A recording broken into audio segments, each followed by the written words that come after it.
you guys know. I looked this one up and everything. 3635 Pitch Pine Crescent. Paramedic Patrick Moran looked at the house with its sloped roof and cathedral windows and was struck by a memory. And he looked at his partner and he said, "I've been here before." The paramedics rushed to the second floor master bedroom, but it was too late. Caleb was gone. Caleb was a 40-year-old father of two, with an easy smile, a dark past, and the names of his children tattooed over his heart. The night before, as the August sun sank into the horizon, Caleb helped coach his daughter's softball game in a nearby town and drove home alone. His children, aged 10 and 12, were spending the week with their mother, his ex-wife. They'd all been together at the baseball diamond: Caleb, the kids, his ex, and her new husband. When he got home after the game, he poured himself a drink and turned on the TV. Around 11, he called his girlfriend, switched his phone onto silent, and went to bed. He was a light sleeper, so he wore an eye mask and kept a loud fan running in his bedroom. Me too. Not an eye mask, the fan. And now, paramedics and police stood over Caleb and noticed some troubling injuries. He had bruising and abrasions on his neck, swollen knuckles, and deep scratches to his chest. They called in a photographer to photograph the scene, a Sonia Macklin. She entered through the front door and, seeing the carpeted staircase leading to the second floor, had the same flash of memory as the paramedic. Years earlier, Sonia Mackin had photographed another body right there at the bottom of the stairs. She'd been here before, too. Outside, the commotion of the cruisers and the police tape set off a chain reaction of telephone calls, as it does. A neighbor phoned a friend, who phoned another friend, who phoned Elizabeth Gallant, Caleb's aunt, who lived nearby. And the friend said that she'd heard a terrible rumor. Elizabeth gasped at finding the news. She found it impossible to believe, so she got into her car and drove to the Harrison residence. Caleb, sadly, was not the first person in his family to die at 3635 Pitch Pine Crescent. In fact, he wasn't the second person. In April of 2010, his 63-year-old mother, Bridget Harrison, was found dead at the bottom of the stairs. Her body lay just steps away from the bathroom where 1 year earlier she had discovered her husband, Bill Harrison, cold and lifeless on the floor. His death at 64 was classified as natural until Bridget died under suspicious circumstances, and a coroner updated his file, placing the deaths of the husband and the wife in the same category: undetermined. And now, this third mysterious death, an entire family wiped out. How does this happen? Peel Regional Police would come to believe that the same perpetrators were responsible for all three deaths, a theory that, if proven, meant someone had gotten away with murder twice before, and that authorities had missed 2 homicides. A criminal trial led to murder convictions in 2 of the 3 deaths, but it did not expose the series of missteps that led to this extraordinary investigative failure. Pieced together, records disclosed over 4 years of criminal proceedings tell a story of mistakes made at every single juncture by police, by coroners, and pathologists. The Harrisons' surviving family members believe that the murders of Bridget and Caleb could have been prevented if the first death had properly been investigated. Doug Blackwell, Bridget's only sibling, sat through much of the trial. Incredulous at how clear the evidence of his sister's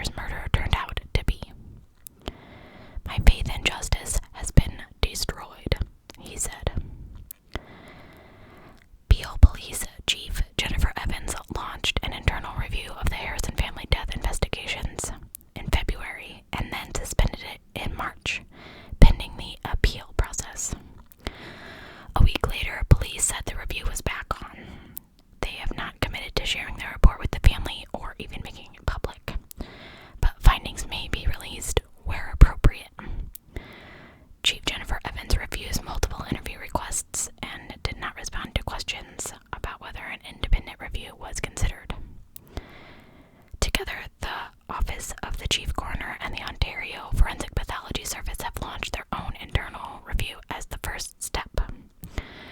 Dr. Dirk Heyer, Chief Coroner, said, "We believe that this is the best approach to take to get the best learning opportunities, to understand what has occurred and where we can enhance or improve our death investigation system."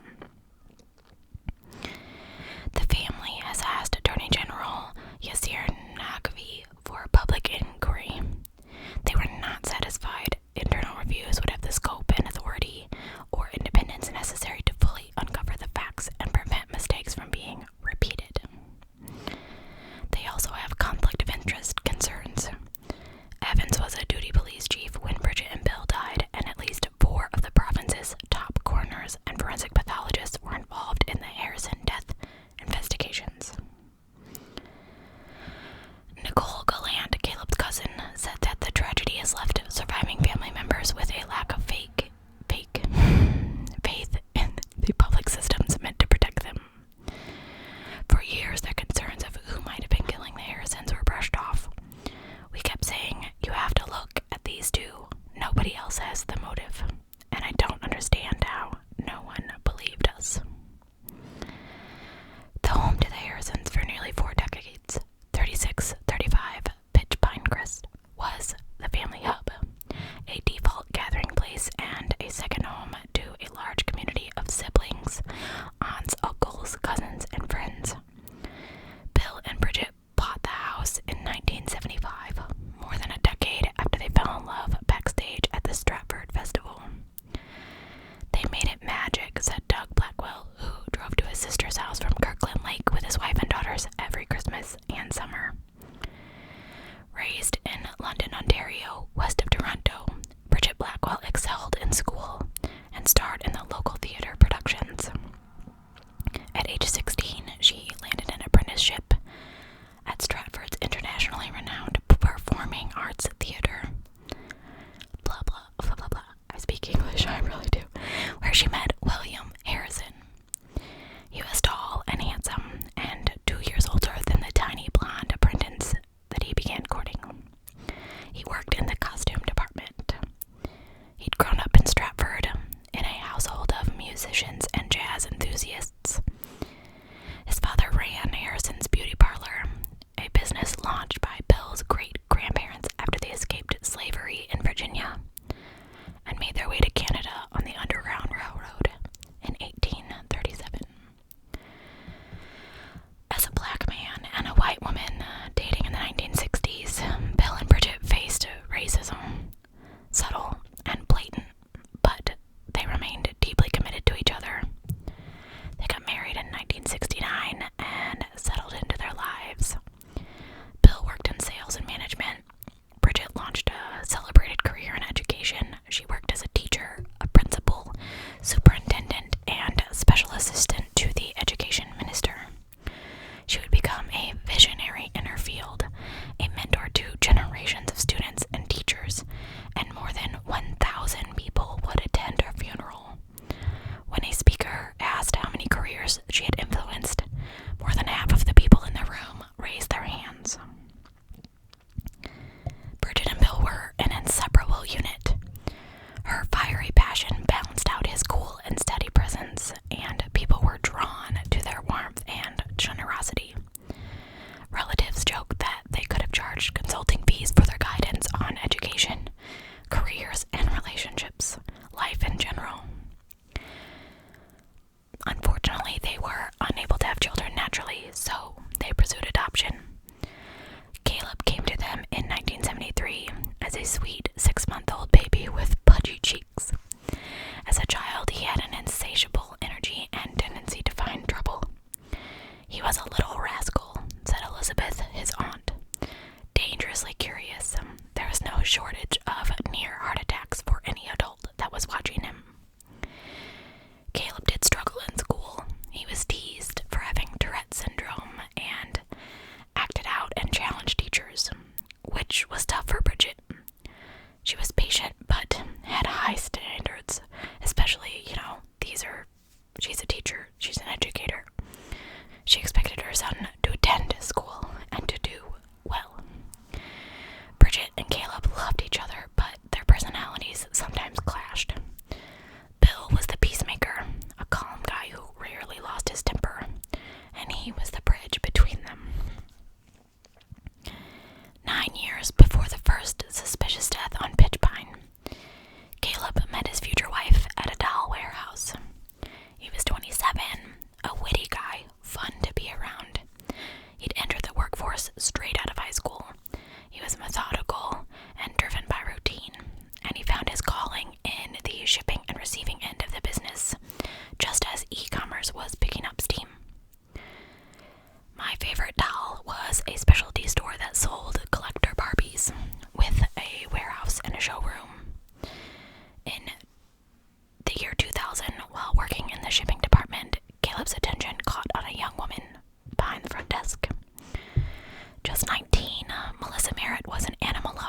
and handyman. That made me want hot wings. He tried beauty school but dropped out. Christopher proposed on his birthday in October of 2006, and when it got close to their spring wedding, a problem arose. Melissa was still married to Caleb. I made a mistake when I thought that after 2 years of separation, you were automatically divorced, she told police later. They went ahead with the ceremony at Fantasy Farms Banquet Hall in Toronto, but it wasn't a real wedding. They would later have 4 children over the next 5 years, making Melissa a mother of 6. That's a lot of kids to keep track of. Bless you, women that do that. Sporadically employed and horrible at managing money, Melissa said later they often relied on social assistance and loans from family. As she began her second marriage, a judge granted Caleb 50-50 custody. His children would now spend half their time living on Pitch Pine and the rest with their mom and their new husband, who had moved into their own house nearby. Bill and Bridget relished their roles as Nana and Papa and became active in the children's lives. They drove them to school, they took them to activities, helped with homework. Melissa resented them. If Caleb is not caring for them, then no one else should be. What? Over the next 2 years, she made 5 unsubstantiated claims that Caleb or his parents had assaulted the children. By December 2008, Melissa wasn't allowing the Harrisons to see the kids at all. 3 days before Christmas, a judge ordered her to stop interfering with Caleb's access. In March, Caleb began serving an 18-month jail sentence for the drunk driving death, and Bill and Bridget were granted their son's share of custody while he was in jail. The judge who made the decision said, "It is important and in the best interest of the children to maintain the environment that they are used to." Facing money trouble and unhappy with the custody arrangement, Melissa and Christopher decided to pack up the kids and move. And they did not tell the Harrisons or their own parents. So, the house was dark when Bridget Harrison pulled in her driveway just before 9 p.m., April 16th, 2009. She was coming home from a school board meeting and expecting to find Bill at home. But when she stepped into the foyer, she only heard the low hum of the TV, and a half-eaten takeout meal sat on the coffee table. When she called out his name, she didn't get an answer, so she looked around and noticed that the bathroom door was closed. "Bill," she called out again. The door was locked, and so she picked the lock with a pin and found him on the floor, slumped against the far wall. She called 911. The operator asked Bridget to check his vital signs. He was cold and stiff, and she struggled to move him. "He's not breathing," Bridget told the operator. "I can tell. He's not breathing. Oh my God. I can't even. Paramedics arrived and confirmed what Bridget already knew. Bill was dead. Speaking to the police at the scene, Bridget said that she found it unusual that the bathroom door, which could be secured from either side, was locked. Why would a guy who was home alone bother to do that? She also found it really weird that the lights in the house were off. Now, police are meant to treat all sudden deaths as homicide scenes until otherwise determined. According to a Peel Police directive, officers must vigorously investigate all sudden deaths with a view to examining cause and circumstances, where culpability must be established to apprehend and charge those responsible. Among the first tasks should be call a coroner. Arriving at the Harrison residence at 10:50 p.m., coroner Dr. Reuven Gerard examined the body and noted abrasions on Bill's neck, thin red marks across his throat that he believed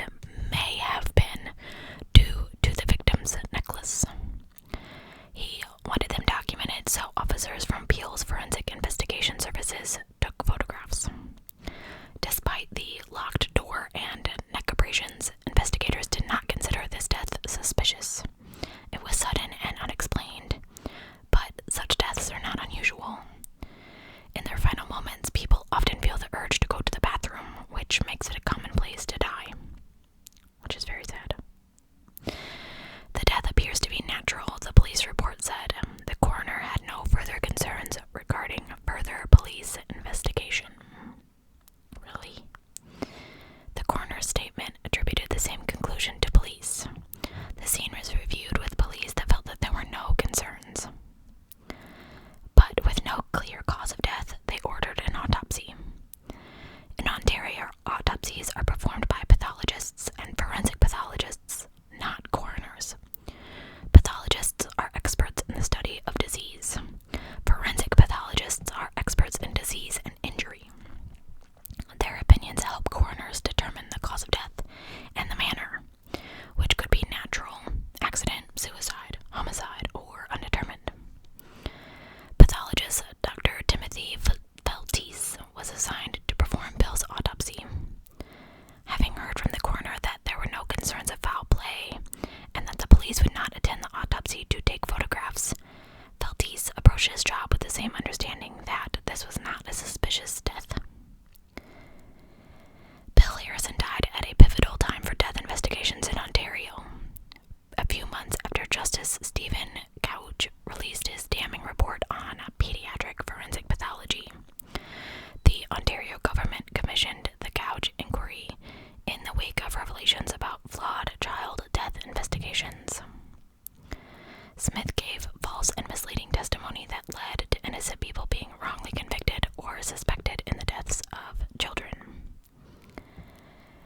So in the pre-Couch area, non-forensic pathologists routinely performed forensic autopsies, and Dr. Timothy Feltis was one of these. His lack of training and certification was not unusual, given that it wasn't available in Canada. So if he doesn't have any training, why is he doing this? I don't understand. Forensic pathology is a relatively new field that has been evolving with the advancement of science. After Couch, Dr. Michael Pollinen, Ontario's chief forensic pathologist, created a registry that matched pathologists to cases appropriate to their level of experience. If the pathologists working in community hospitals received a suspicious case, the body was to be re-streamed and sent downtown. Does anybody else find this weird? Why are these people doing these testings if they don't know how to do it, if they're not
was the most desperate 7.5 months of my life," she wrote. During those months, Melissa and Christopher had taken the children across the country. They'd driven to Calgary and traveled east in search of cheaper rent. They settled in Nova Scotia, where Melissa gave birth to her 4th child. Soon after that, police were tipped off about their location after Christopher, who had been using an alias, gave a rent check with his real name. Dummy. In November, Melissa was arrested, charged with child abduction, and returned to Ontario in the custody of the Peel police. Bridget flew to Halifax and took her grandchildren home to Pitch Pine, with Caleb released early from jail on good behavior, and the kids back in school. Something that resembled a normal life resumed for a while, though mother and son continued to suffer for Bill's loss. And without him around to act as the bridge between them, their relationship grew strained. Melissa was released on bail with the condition that she did not have unsupervised contact with the kids or leave her house without authorization. On April 10th, Melissa and Christopher drove to Pitch Pine, violating the court order. When Bridget answered the door, Christopher handed her a letter and photos that he'd said he came to deliver to the kids. At the same time, Caleb got home with the kids and saw Melissa in the van. Bridget was spooked, so she called the police. Melissa was arrested and charged with breaching bail. She spent only 3 days in jail. On April 21st, the day before the abduction hearing, Caleb's 8-year-old son rode his bicycle home from school. He pulled open the front door and saw his Nana lying at the bottom of the stairs. He ran to a neighbor's house, and for the second time in a year, an ambulance raced to the Harrison house, and police tape stretched around the house, fluttering in the spring breeze. A fall down the stairs became an early theory in Bridget's death, but the family didn't buy it. There's no way anyone falls down the stairs and ends up in that position. It doesn't look right, and it doesn't make sense. And reading about it, I agree. Bridget was lying face up, arms at her sides, her head resting on the bottom stair, her green eyes open. Years later, her family and friends would see the photographs of the scene on a courtroom projector and hold back tears of emotion. Arriving at the scene, coroner Dr. Robert Boyko was concerned about the abrasions and bruising on Bridget's chin and neck. Her body was sent downtown for the full forensic autopsy that Bill never received. This was a suspicious death. In a case conference 2 days later, forensic pathologists explained to the police that the injuries to the front of her neck, combined with the hemorrhaging, petechial hemorrhaging, which is a smattering of red dots on the skin and in the eyes. This is caused when blood vessels break during pressure buildup. So this suggested that she may have been strangled. But she also had broken bones in her neck. These were not typical of strangulation cases, which did support the fall theory. So at the time, it is unknown how she suffered this combination of injuries, police wrote after this meeting. That afternoon, in a second conference at the coroner's building, the earlier crew was joined by Dr. Michael Pollinen, chief forensic pathologist. Pollinen had learned that this was the second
strapping young cop with dark hair was a junior officer. 6 years into his career, he had recently joined the division's Criminal Investigations Bureau, and he was the officer in charge. Early on, police focused on Caleb, who was known to have a difficult relationship with his mother. His uncle said that when Caleb turned out to have a solid alibi, he'd been working, the investigation appeared to stall. Police interviewed Melissa, who said she'd been at home all day, caring for a child whose parents had signed up for the home daycare business that she and Christopher were trying to get started.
officers lined the streets, and detectives began feverish door-to-door canvassing, searching for witnesses and video. An autopsy revealed Caleb appeared to have been strangled. It changed the way police viewed his mother's death. And finally, the homicide squad took over. Detective Sergeant Randy Cowan, who was not involved in earlier investigations, told reporters that they were looking into all 3 deaths to determine if they were connected. To put things back together when records have been deleted, when video has been rolled over, those kind of things make investigations like this basically a cold case. Despite the mistakes of Caleb's past, family and friends described him as a devoted father. He was completely focused on his kids. He had had sole custody since Melissa pled guilty to child abduction after Bridget's death, and Melissa had access to the kids every second weekend. And approaching the summer, Caleb had agreed to a temporary schedule where the kids spent every other week with their mom. Melissa wanted the arrangement to continue, and on July 10th filed an application for shared custody. I've communicated with Caleb on numerous occasions over the past 12 to 18 months, in an attempt to reach an agreement with him on the children spending more time with me, she wrote. Caleb has been unwilling to entertain any increase in time, contrary to the children's best interest, unless I agree to his child support demands. Caleb did not file a response to this. He was killed the night before the custody schedule was to change back to limited access with Melissa. 2 weeks after his murder, Melissa filed an application seeking sole custody of the children, explaining that her ex-husband had died. This news was, and is, tragic and very shocking, she wrote. The application was granted. I'm sorry if you heard that. Within weeks, she and Christopher were headed for the East Coast again, this time with all 6 children, and the police were watching their every move. On a gray morning in January 2014, half a dozen police vehicles drove down a country road in Nova Scotia, pulled up to a house in the sparse community of Italy Cross, where Melissa and Christopher had been living since November. They were handcuffed and charged with first-degree murders of Caleb and Bridget. That night, after a 13-hour interview with a detective, Christopher confessed. Head in his hands, Christopher said that in April 2010, he went to the Harrison residence with a note, pretending it was for the children, and when Bridget answered, he forced his way in and attacked her. I hit her a couple times, he said, and then I proceeded to squeeze her neck. At this point, he started to cry, and I'm sorry, I just can't have any sympathy, until she stopped breathing and I laid her on the floor. He said that he believed killing Bridget would level the playing field between Melissa and Caleb and give his wife a better chance at custody, and he said that Melissa had nothing to do with it. 3 years later, Christopher said he drove to Pitch Pine again under the cover of darkness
believing that he was making a deal that would see his wife released to be with their kids.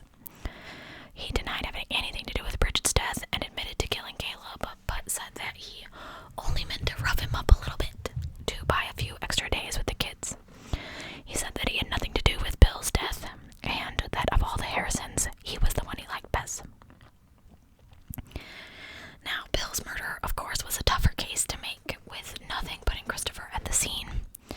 Dr. Michael Pollinen, a key witness, testified that he believed Bill was assaulted before he died, taking heavy blows to his head and chest. They could not reach a conclusion on the cause of death because of the limitations on the autopsy, but said that they could not exclude neck compression. The Crown presented evidence that shortly before Bill died, he learned from a friend that Melissa and Christopher were planning to take off with the kids.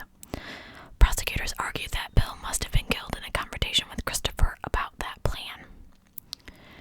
Christopher's defense lawyers called as an expert witness their own forensic pathologist, who testified that the original theory of natural death best fit the evidence. But the expert's opinion relied heavily on the assumption that CPR explained the broken sternum, like I talked about before, even though the ambulance call report said that there had been no CPR. The crimes against Melissa were circumstantial, with nothing directly tying her to the crime. Her lawyer said that the Crown's case proved at worst she was an accessory after the fact. Prosecutors argued that Christopher would not have killed the children's grandmother and father without Melissa's support. He needed an alibi in advance and had too much to lose if she found out and did not support what he had done. Among the key questions for the jury in determining Merritt's involvement was whether or not she drove Christopher to Walmart to buy the shoes that he wore the night he killed Caleb. Both left Walmart out of their detailed police statements about their activities the night before the murder. What could be heard on the wiretaps was contested. The defense argued that the police transcripts contained errors that changed the meaning of what was said. In the airport transcript, after Christopher told Melissa he confessed, Melissa said, "You shouldn't have said anything to them." And there was a muffled comment that sounded like, "The audio tapes would have messed us up anyway." Prosecutors viewed the statement as an admission of guilt, but Melissa's lawyers argued that the comment that couldn't be made out sounded like "they think," as in police think the tapes would have messed us up anyway. In the same airport conversation, Christopher said that he told police Melissa knew nothing about his crimes until after Caleb was dead. He said that he confessed to her the week after Caleb's death, the day after I did my video statement with police. "The day after you've already told me about Bridget and Bill?" Melissa asked. "Bridget and Caleb," Christopher said. Prosecutors pointed to this excerpt as evidence of Christopher's involvement in Bill's death. The defense argued that it was a hurried, confused conversation and that nothing could be drawn from the comment. After 3 months of testimony and 4 days of deliberation, the verdicts came on a freezing Saturday afternoon in January. They delivered them in a whisper so that everyone in the packed courtroom had to lean forward to hear. Christopher was guilty of murdering Caleb and Bridget, not guilty of murdering Bill. Melissa was guilty of murdering Caleb. A mistrial was declared on her charge in Bridget's death after the jury could not reach a verdict. Both of them are appealing their verdicts, of course. In an interview after the trial, Dr. Timothy Feltes, the pathologist who performed the autopsy on Bill, said that years of experience probably should have twigged me that something wasn't right.